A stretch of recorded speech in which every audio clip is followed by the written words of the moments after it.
Ours was the first revolution in the history of mankind that truly reversed the course of government, and with three little words: we the people. We the people tell the government what to do. It doesn't tell us. We the people are the driver. The government is the car, and we decide where it should go and by what route and how fast. Our Constitution is a document in which we the people tell the government what it is allowed to do. It seemed to me that we'd begun reversing the order of things. The government was taking more of our money, more of our options, and more of our freedom. Man is not free unless government is limited. As government expands, liberty contracts.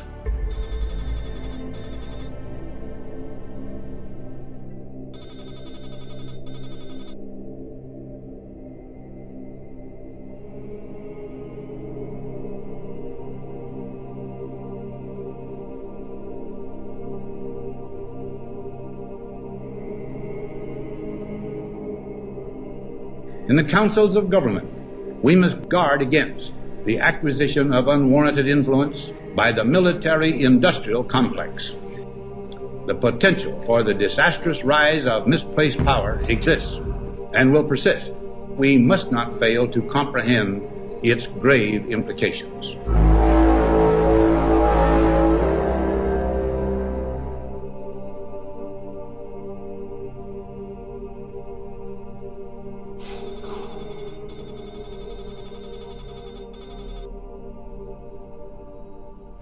For we are opposed by a monolithic and ruthless conspiracy that relies primarily on covert means for expanding its sphere of influence, on infiltration, on intimidation. It is a system which has conscripted vast human and material resources into the building of a tightly knit, highly efficient machine that combines military, diplomatic, intelligence, economic, and political operations. Its preparations are concealed, its mistakes are buried, its dissenters are silenced, no expenditure is questioned, no secret is revealed.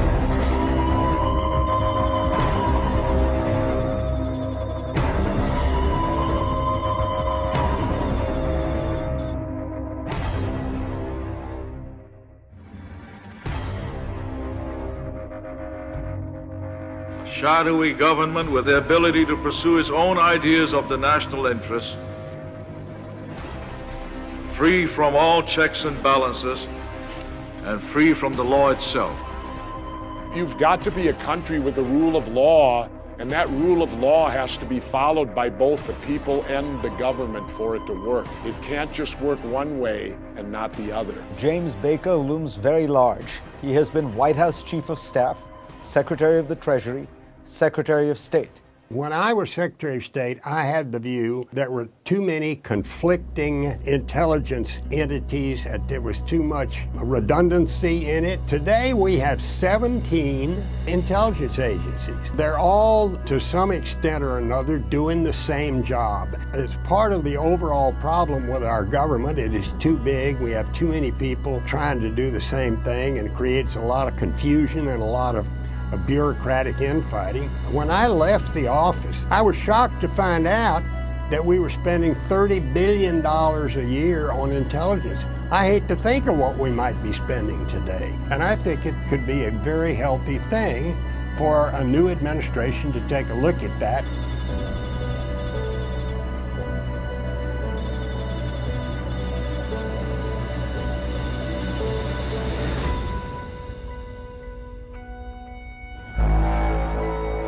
The new secret government.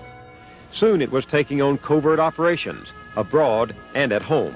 The struggle required a mentality of permanent war, a perpetual state of emergency. And it meant a vast new apparatus of power that radically transformed our government. Has become a command post for covert operations run by the military, far removed from public view and congressional oversight. The powers claimed by presidents and national security have become the controlling wheel of government, driving everything else. Secrecy then makes it possible for the president to pose as the sole competent judge of what will best protect our security. Secrecy permits the White House to control what others know, and that's power.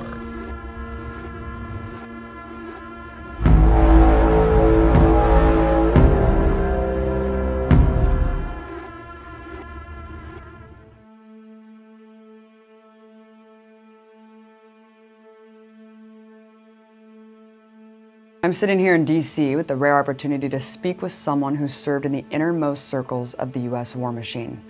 Colonel Lawrence Wilkerson is a former U.S. Army Airborne Ranger who flew over 1,000 combat missions in Vietnam.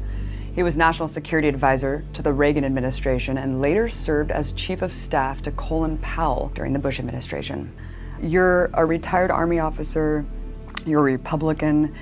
Given your inside experience in the government and military, how would you explain the purpose of U.S. foreign policy? Today, the purpose of U.S. foreign policy is to support the complex that we've created in the national security state that is fueled, funded, and powered by interminable war and the ramifications thereof. That's a sad commentary on what America has become, but it's a realistic and I think honest appraisal of what America has become.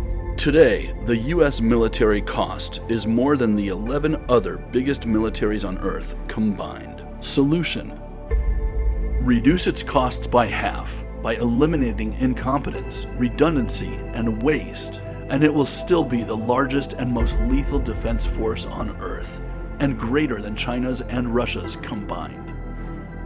This and the wars cost the citizens trillions each year and are the main cause of the national debt. We must return to the rules in the Constitution concerning the engagement of war. It has been ignored for over 70 years.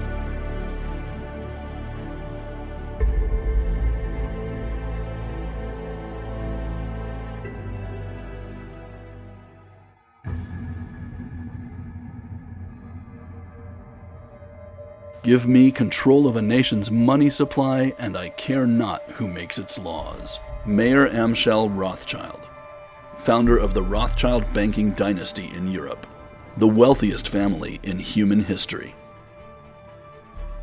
Back in 1910, the Federal Reserve System was conceived at a highly secret meeting. Who were these men?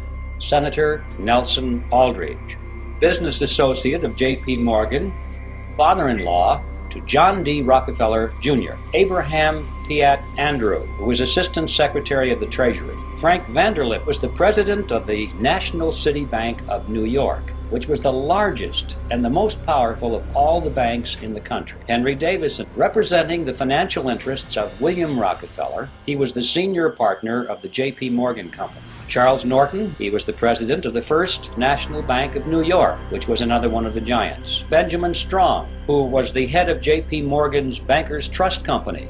And incidentally, 3 years later, when the Federal Reserve System was finally created, he became the first head of the system.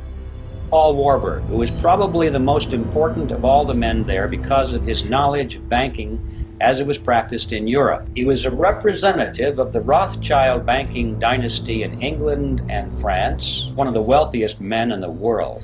They represented approximately 1/4 of the wealth of the entire world. And what happened on Jekyll Island is that they formed a banking cartel, and they called it the Federal Reserve System. The Federal Reserve System is not an agency of the federal government. All these years, we've had something which most people have thought was a government operation of some kind or another. We're told it was a creation to protect the people, to stabilize the economy, and it's a cartel.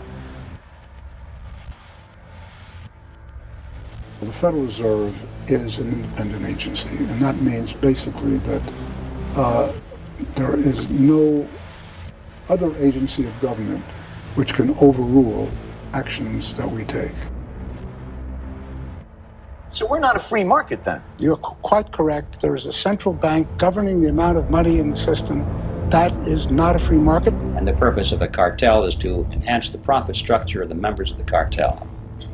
Period. This cartel went into partnership with the government. The chairman typically wants to ingratiate himself into the favor of the president and often will accommodate him with loose monetary policy.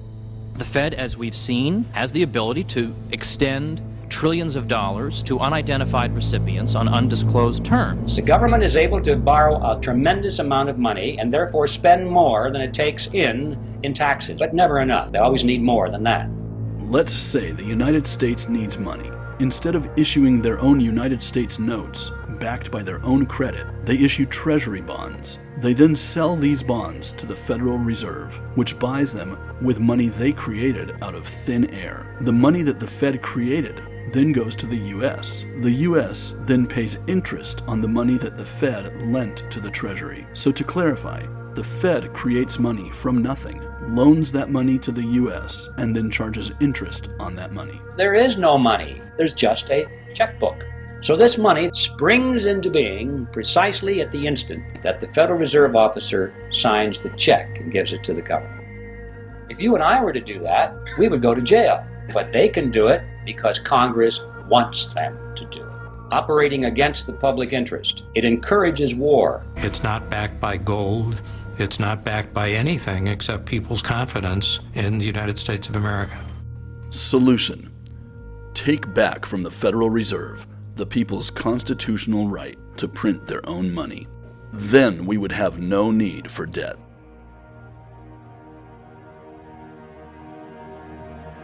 But the money that's created out of nothing by the banks is not spent by the banks. It's loaned by the banks to you and to me, and we pay interest on it. The government can go to the Federal Reserve and obtain instant amounts of any amount of money they want without having to confront the taxpayer and say, we're going to raise your taxes for this money directly. We got a mechanism whereby Congress has been able to raise unlimited amounts of taxes through inflation without the American people even knowing that they're paying the tax. Today, the government is taxing us in 3 different ways, taking well over 60% of every dollar we earn. First, with income tax. Second, with sales and other taxes.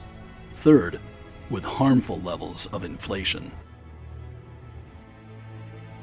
Inflation is a tax. The Federal Reserve and you as chairman have this authority to increase the money supply arbitrarily. You're probably the biggest taxer in the country.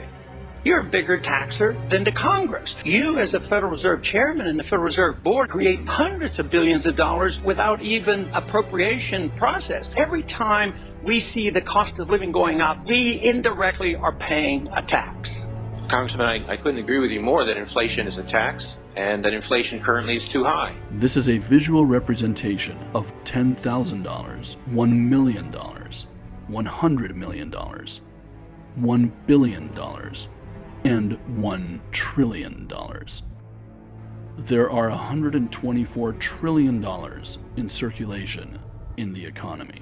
According to Forbes research, the inflation rate has been 4.9%, with hidden aspects and debt factors. For the last 16 years, the government has been borrowing and inserting into the economy an additional 4.9%, which is $6.5 trillion, exactly the federal, state, and military budgets. So they should have all that they need to operate.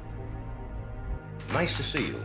Nice to be here, John. I still say that the answer to our problems in this country, even at the national level, is to have a law that says there is a percentage limit of the people's earnings that government cannot go beyond without the consent of the people. Solution: when the citizens have control of the printing of their money, a logical budget and reasonable levels of inflation will be established to pay all government expenses.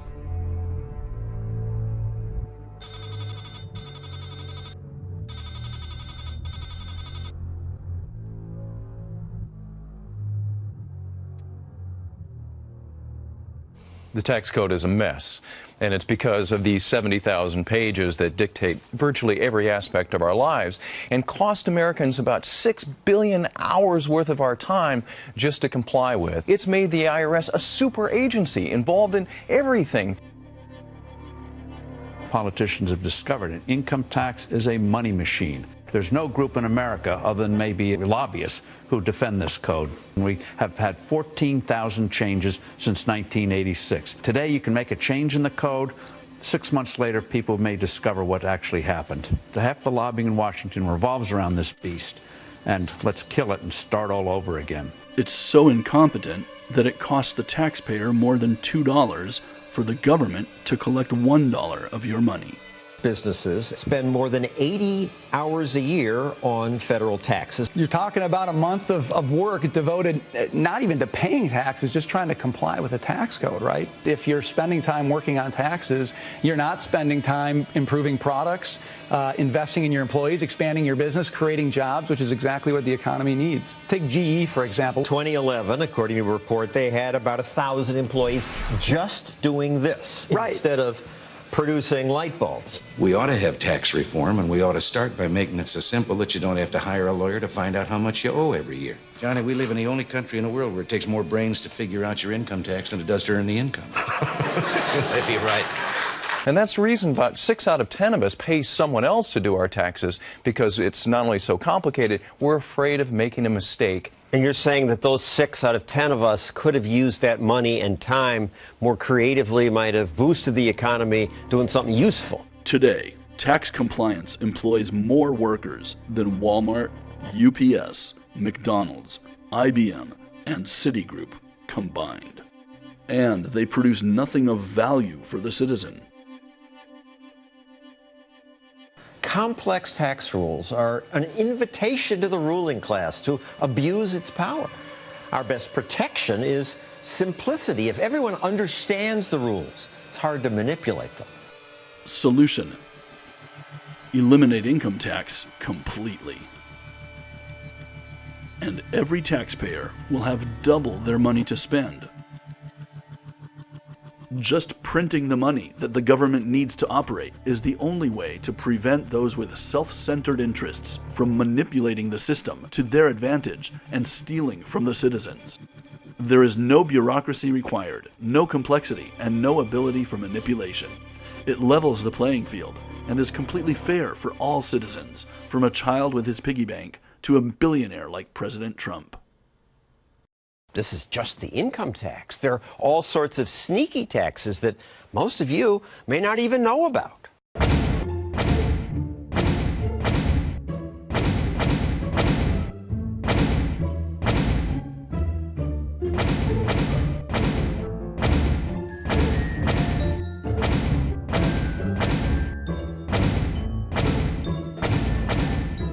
The government collects another few trillion in these taxes every year, and another 6.5 trillion in income tax, and yet another 6.5 trillion by expanding the money through inflation. Since the total state, federal, and military budgets for the United States are only 6.5 trillion, where is all this money going? What's wrong with this picture? When you and I were boys back in the Midwest, governments, federal, state, and local, were only taking about 15 cents out of every dollar earned. Today, they're taking almost half of every dollar earned in the United States. Without government abuses, it has far more than it needs to operate, and no income tax is required. And without corporate tax, industry would return to America at staggering rates. This would stimulate the economy to incredible new levels, and there would be good-paying jobs for all. Interest on the national debt is now consuming half of all of our taxes. This is federal spending per person since America began. It started low, less than 5% of the economy. Here's World War I. Here's World War II. Used to go down after wars, but now, even in peacetime, it only goes up. Pretty soon, we're up here. How are we going to pay for that? This doesn't address the irresponsible spending that is going to bankrupt us. In recent years, interest rates have been held at historic lows by the government and Federal Reserve to prevent a catastrophic implosion of the economy caused by their corruption and incompetence. If we don't do anything about this, it's about to get significantly worse when the interest returns to normal. According to Forbes research, the inflation rate for the last 16 years has been 5%, with hidden aspects and debt factors.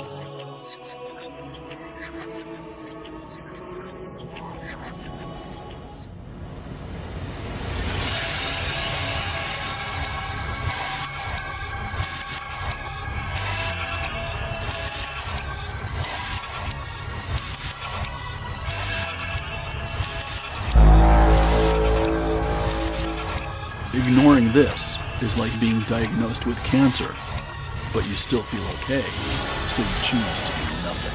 A logical solution for the elimination of the debt. The current national debt is $20 trillion, indebting every taxpayer by $263,000. Since the Federal Reserve just created the money out of nothing, simply eliminate this debt. Pension funds and Social Security can be paid out slowly over 20 years as the people retire, eliminating any immediate disruption in the economy. Mutual funds, insurance companies, banks, and foreign countries slowly reduce the debt over a period of 8 years. Then inflation rates can be reduced to a healthy 4% to pay all of the government's bills, and interest rates can return to a very healthy normal of 6%, and the nation will be highly prosperous again.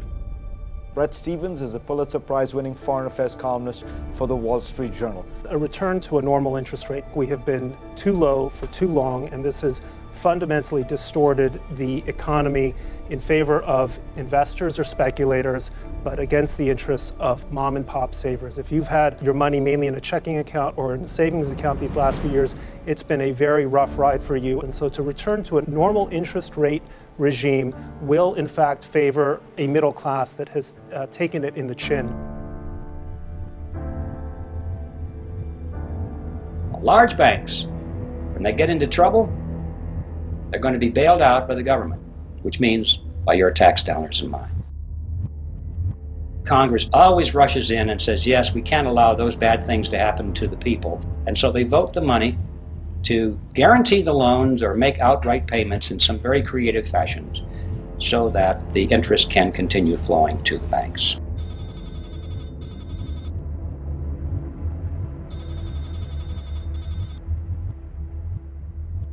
In February 1995, the Clinton administration proposed sweeping changes in the nation's banking system. It would repeal several federal restrictions, including the Depression-era Glass-Steagall Act, which forbids banks from underwriting securities or selling insurance.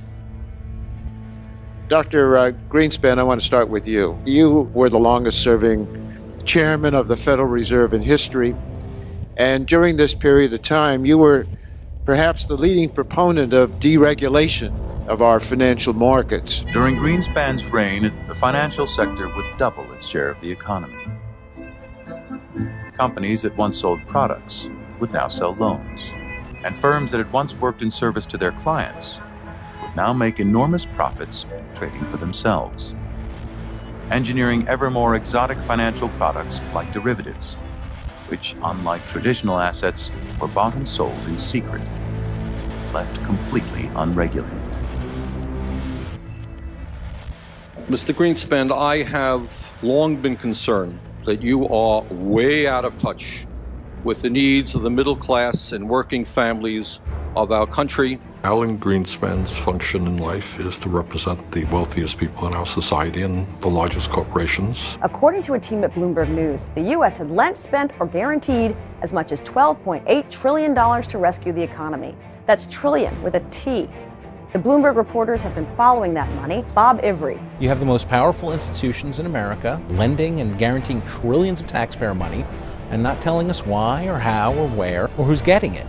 The Bush administration and the Obama administration did not want to give this information over as to how much they had helped the banks. The great injustice of the banks getting huge payouts. If you look at Bank of America, they got $45 billion in TARP money.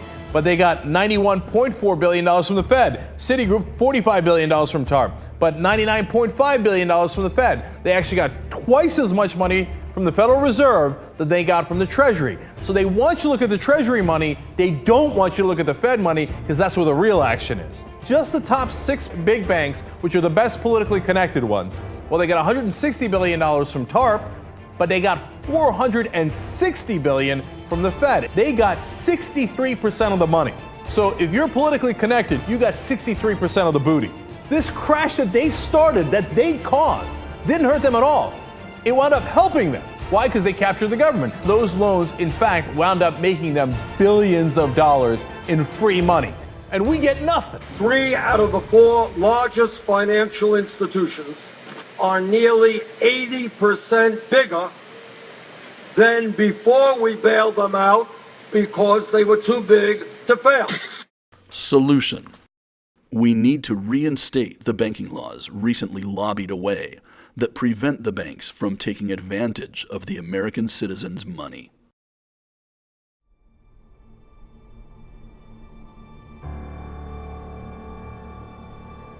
You come up with green speak. Otherwise known as Fed speak, a language of purposeful obfuscation. So I proceed with 4 or 5 sentences which get increasingly obscure. The congressman thinks I answered the question and goes on to the next one.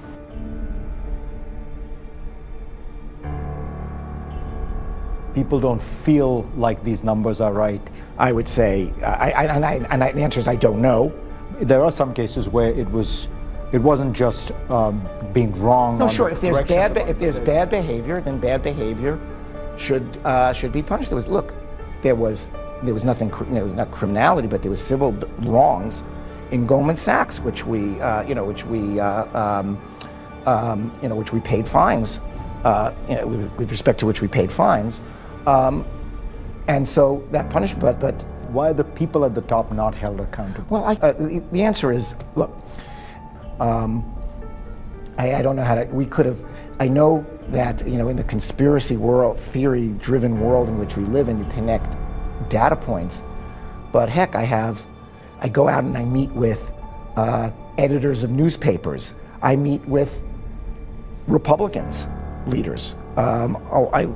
It's necessary for us to do that. Part of what we do is, part of our role requires, it's not just that we're permitted to, our sense of duty requires that we explain the financial system and the ramifications of what official action would be.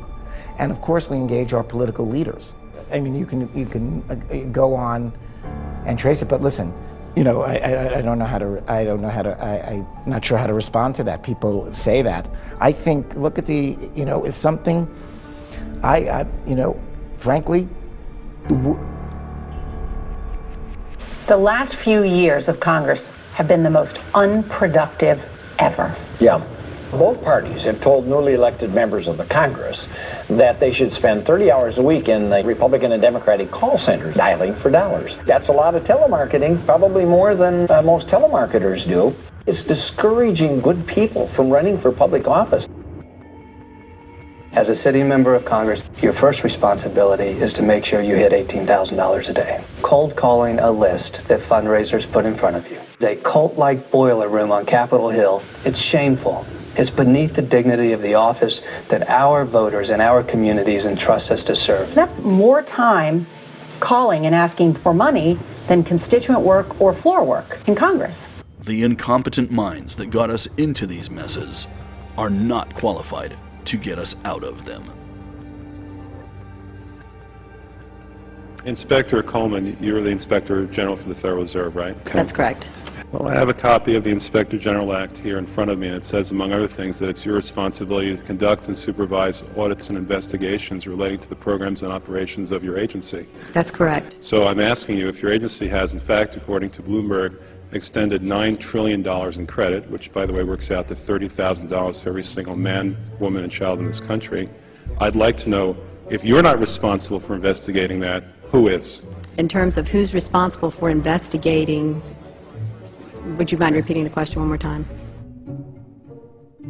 My question to you specifically is, do you know who received that $1 trillion plus that the Fed extended and put on its balance sheet since last September? Do you know the identity of the recipients?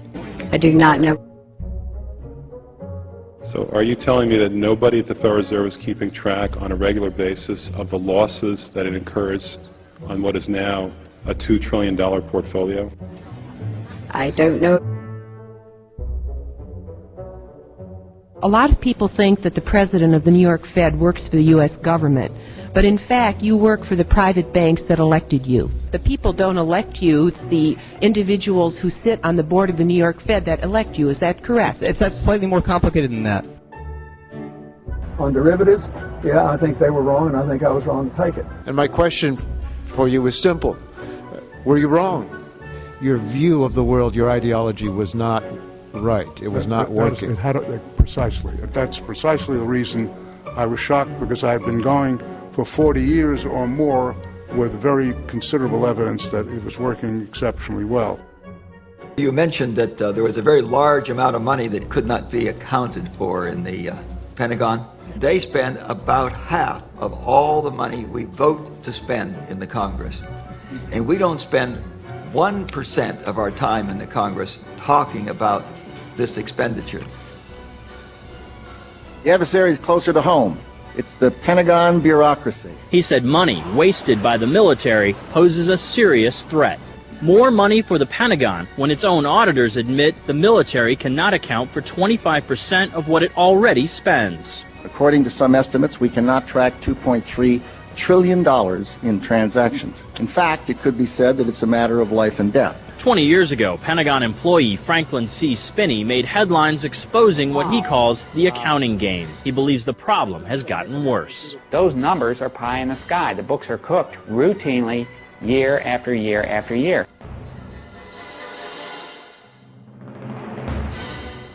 Government is not the solution to our problem. Government is the problem. Because we're a great nation, our challenges seem complex. It will always be this way. But as long as we remember our first principles and believe in ourselves, the future will always be ours. And something else we learned.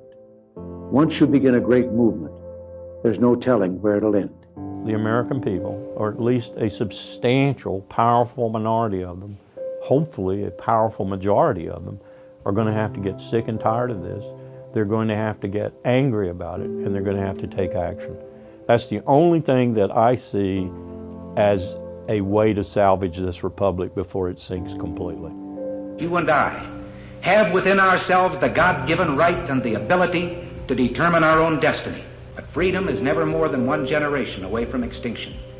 We didn't pass it on to our children in the bloodstream. The only way they can inherit the freedom we have known is if we fight for it, protect it, defend it, and then hand it to them with the well-taught lessons of how they in their lifetime must do the same. And if you and I don't do this, then you and I may well spend our sunset years telling our children and our children's children what it once was like in America when men were free. It is now time once again for the American citizens to take charge of their own destiny. The Council for American Citizens, providing an alternative to the existing Washington dysfunction and corruption by gathering the brightest minds available today. From a cross-section of society's most important professions, organizations representing farming, energy, transportation, education, banking, the arts, law, and many others are being contacted to submit their choices from the most accomplished amongst their peers, to create a well-rounded, general, cumulative, super-intelligent council to guide the President and Congress on all topics affecting the welfare of the people. Please join us and become a part of this noble effort to return America to the land of great prosperity our Founding Fathers envisioned for us.